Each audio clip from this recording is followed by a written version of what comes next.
belum semuanya kenal, nama saya Yudi Zulfahri. Saya lahir di Banda Aceh, 18 Maret tahun 1983. Ya, dulu saya ini awalnya saya ini seorang alumni IPDN.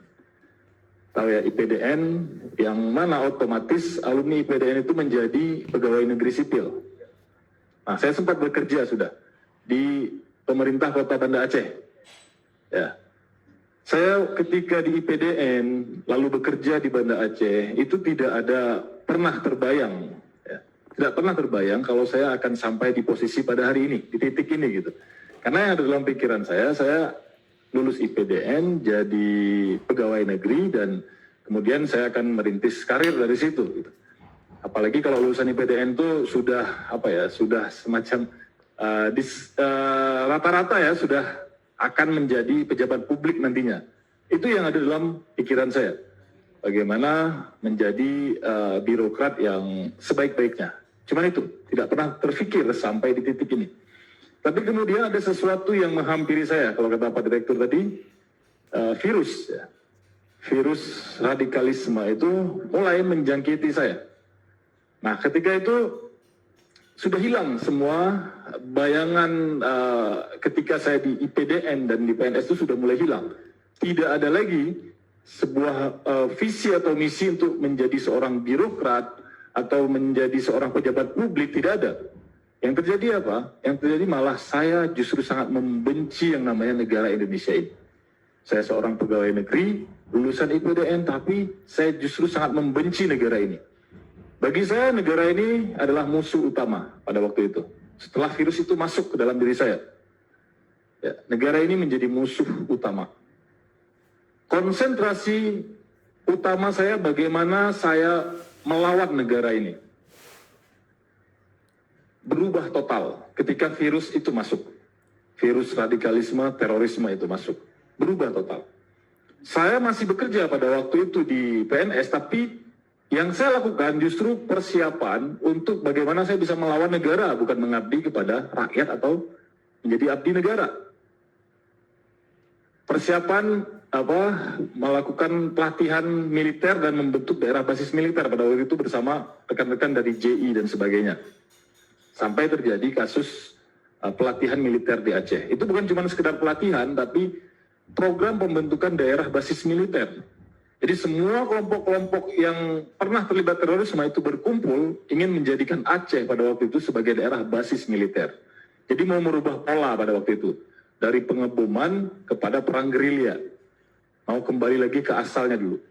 Nah, di situ yang ada di pikiran saya, bagaimana saya bisa melakukan perlawanan yang pada waktu itu dalam pemahaman saya adalah jihad fisabilillah. Dan saya bisa mati di situ. Tidak pernah juga terpikir sampai ke titik yang sekarang ini, nulis buku dan sebagainya. Yang ada dalam pikiran saya pada waktu itu, bagaimana saya bisa membuktikan keimanan dengan melawan negara, lalu saya mati di situ, dan saya mendapatkan syahid. Nah, itu. Jadi, sebatas itu.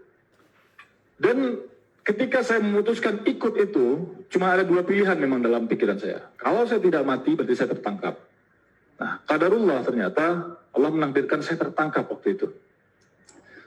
Setelah tertangkap, saya juga masih sangat membenci negara ini. Dalam pikiran saya, banyak kisah-kisah yang saya temukan di luar negeri gitu ya, yang tertangkap, tapi kemudian jadi semakin matang dalam gerakan ini gitu. Saya ingin menikmati itu, oke, saya mungkin ditangkap supaya saya lebih matang dalam gerakan ini. Belum ada pikiran saya untuk bagaimana saya keluar dari situ, belum ada. Saya menganggap tertangkapnya pertama itu adalah proses pematangan diri saya dalam gerakan ini. Nanti saya mungkin divonis berapa tahun setelah itu saya keluar, saya akan menjadi lebih matang dan semakin berperan dalam gerakan ini. Tapi ternyata Allah menghadirkan lain. Allah pertemukan saya dengan yang namanya Ali Imron. Ya, saya panggil beliau Ustadz Ali Imron, pelaku bom Bali. Beliau ternyata berhasil membuka pikiran saya. Ketika saya di dalam, beliau ngobrol dengan saya.